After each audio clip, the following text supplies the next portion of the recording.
Good morning, honeys.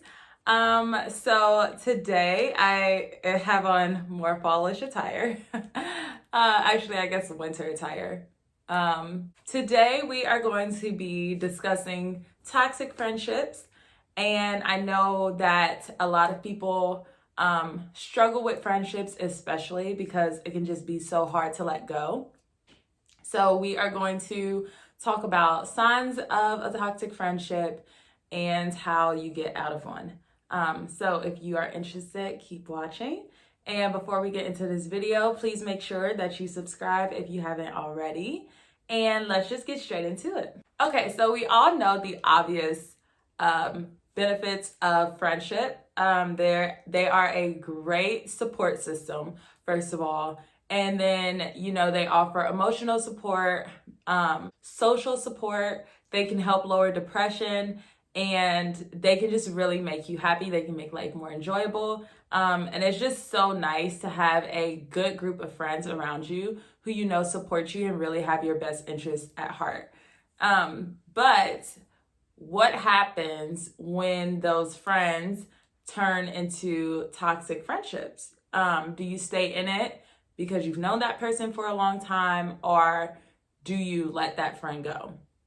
So that's basically what we're going to be talking about today.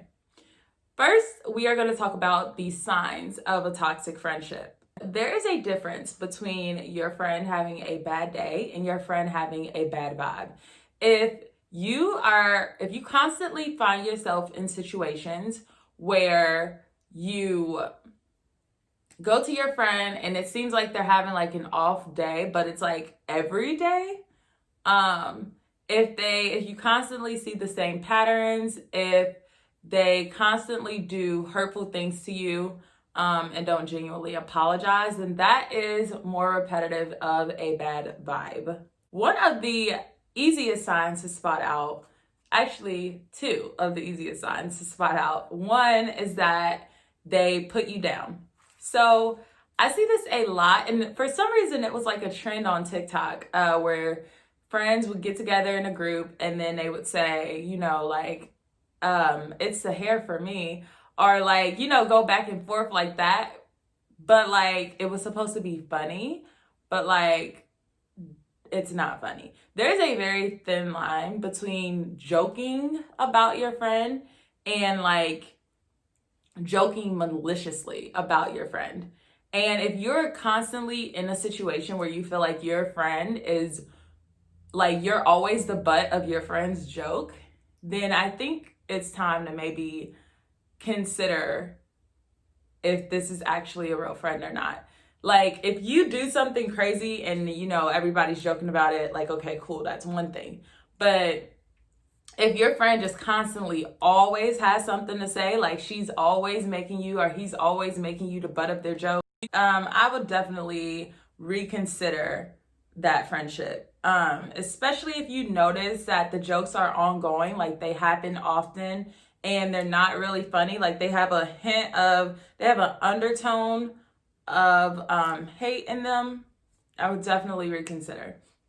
So the next tip, which actually goes hand in hand, which is also another easy sign to spot, is gossiping. Your friend always gossips about you. If you tell your friend something and you notice that other people also know your business, then that is definitely the sign of a toxic friend. You should definitely never have to feel like you have to withhold information from your friend just because she runs her mouth about you to other people.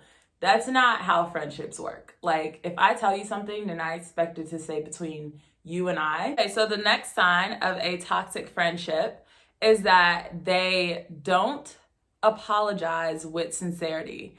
I've seen this actually myself, where I don't know, certain people just act like they just have such a hard time apologizing.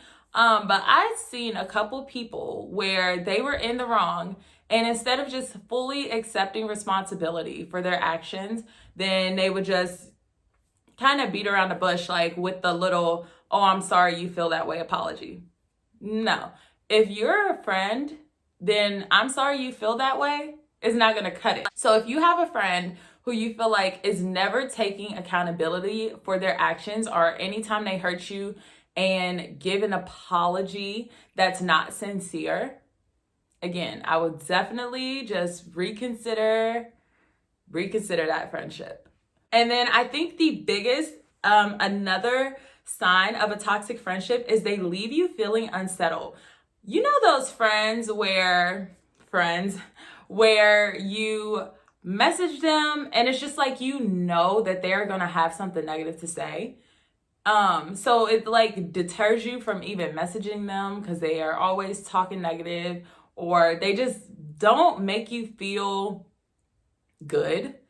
Those are the friends I'm talking about. So if you have a friend and anytime you leave their space, they just don't make you feel good, or anytime you try to vent to them and the advice that they give you is just not helpful. I see a lot of friends giving advice to their friends, and it's basically like talking down on them. Like, oh, you're stupid for doing this, or, you know, like, and obviously every friendship is different, every situation is different, but if you just feel unsettled, like if you feel like anytime you come to this person and it's nothing but bad vibes, like you just feel it, like you just know. If you just feel that the vibes are just off, then you just gotta let them go. Like there was definitely people that I had in my space who anytime I would text them, it's literally always something negative. Like if I do anything or if I say anything, they got a negative remark, or they got a remark about why I shouldn't do that, or, you know, just something like that. That is not the people I want in my corner. So definitely if you have a friend who leaves you not feeling good, cut off time. Another sign of a toxic friendship is that they always let you down. If they never come through for you, ever, like anytime you ask them to do something that's an issue, they can't do it. But you are like right there, front and center. Anytime they need something, anytime they want something, you're there. If you are not in a reciprocated friendship, it's definitely time to get out. If you feel like you are always going above and beyond for that friendship or for anybody, and that same energy is never reciprocated, then it's definitely time to reevaluate some things and look at the people you have in your corner. Another tip is, and this one is huge, is if your friends compete with you, that is not a friend. There is nothing wrong with healthy competition, but what becomes a problem is when there's jealousy attached to it. And along with the competing and the jealousy, if you just feel like that person doesn't truly have good intentions for you, then it may be time to cut them off. So how do you fix it? The first thing I would recommend if you have a toxic friend in your life is to try to put some distance between the two of you. I think that this is the easiest thing to do, especially if you want to slowly wean off the relationship. I would definitely recommend putting distance. Okay, so a second tip that you can do to start removing yourself from a toxic friendship is to set boundaries. Okay, so a more direct stance for getting out of a toxic friendship is to just completely cut off contact. The next tip, and very important tip, is to take care of yourself. It is very hard to cut off friends, especially if you have known them for a long time. Okay, and then of course, be direct if you have to be direct. Cutting off friends, or even just talking about toxic friendships, is always a hard thing to do. But at some point, you should only have nurturing energy around you, whatever that may look like for you. You should only have people, solid people who are in your corner, solid people in your corner who want to see you win, solid people in your corner who genuinely support your endeavors. Some friends just aren't meant to go with you where you are going, and that is okay. It doesn't mean that you have to have beef when you cut somebody off. It just means that you guys grew apart and you're just not friends anymore, and that's fine. Before I go, I also want to talk about forgiving toxic friends. So when you forgive anyone, toxic friends included, boyfriends included, girlfriends included, family members included, anybody, when you forgive someone, in order to, you can accept their apology if you feel like it is genuine, if it is a genuine, sincere apology that you were given. However, please remember, actions must follow these words. I will say it again. Actions must follow those words, okay? Do not let someone constantly apologize to you, but you never see any change behavior, okay? And this goes for anybody. Never let people constantly apologize, but never change their behavior. Thank you so much for tuning into my video. I really hope you enjoyed it. If you have toxic friends in your life, please don't be scared or hesitant to cut them off. I hope you all have a beautiful day, and I will see you in my next video. Bye.